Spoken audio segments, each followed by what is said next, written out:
Tenali double heart శ్రావణ మాస నైవేద్యాల special ఎపిసోడ్కి స్వాగతం.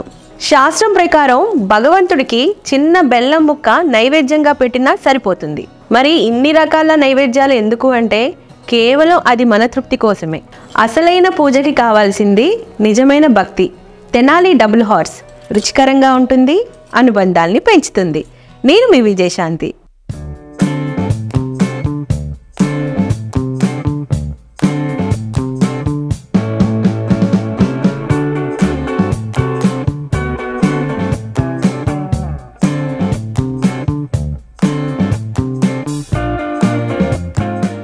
నైవేద్యాలలో కట్టె పొంగలికి ఒక ప్రత్యేకత ఉంది. మరి తెనాలి డబుల్ హార్స్ పెసరపప్పుతో అమ్మవారికి ఇష్టమైన కట్టె పొంగల్ని ఎలా తయారు చేయాలో చూపిస్తాను. కట్టె పొంగలికి కావాల్సిన పదార్థాలు ఏంటో చూసేద్దాం.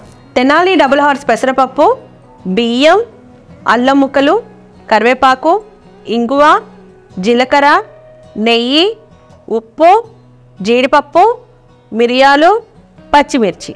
కట్టె పొంగలికి కావాల్సిన ఇంగ్రీడియంట్స్ చూసేశారు కదా. మరి ప్రాసెస్లోకి వెళ్ళిపోదాం. ముందుగా స్టవ్ ఆన్ చేసుకుందాం.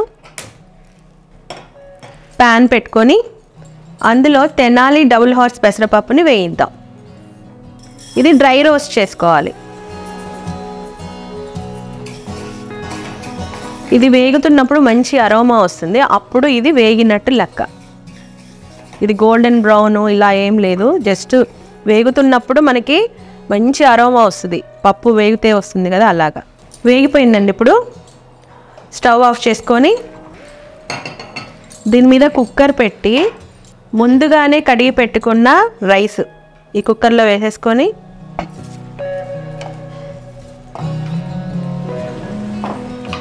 ఇందులోనే తెనాలి డబుల్ హార్స్ పెసరపప్పుని కూడా వేసేద్దాం.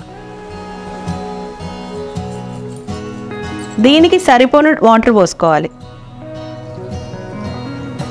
జనరల్గా కట్టె పొంగలి అంటే వాటర్ ఎక్కువనే పోస్తారు, మెత్తగా ఉడికించుకోవాలి. 3 విజిల్స్ వచ్చే వరకు చూద్దాం.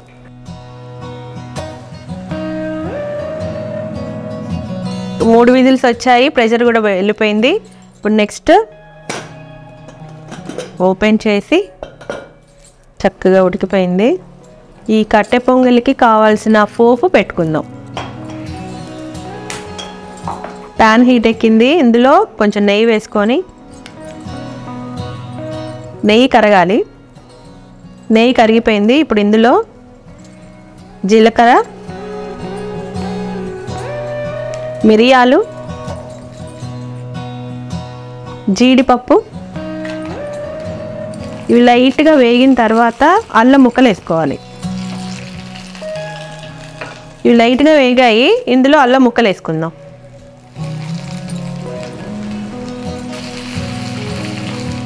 అల్లం తర్వాత పచ్చిమిర్చి ముక్కలు,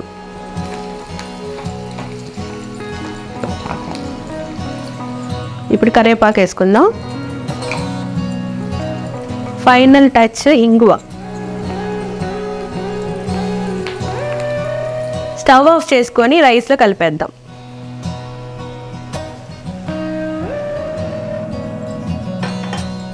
రైస్ ఉడకబెట్టేటప్పుడే లైట్గా సాల్ట్ వేసుకోవాలి ఇందులో టేస్ట్ కోసం.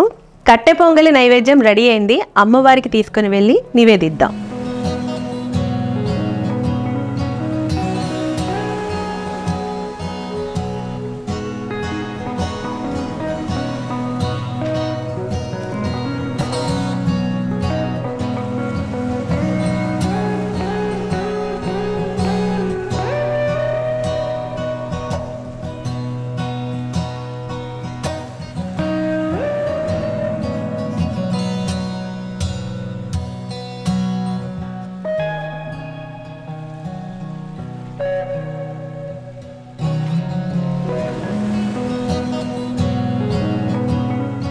తెనాలి డబుల్ హార్స్ పెసరపప్పుతో తయారు చేసిన కట్టె పొంగలి అమ్మవారికి నైవేద్యాన్ని నివేదించాను.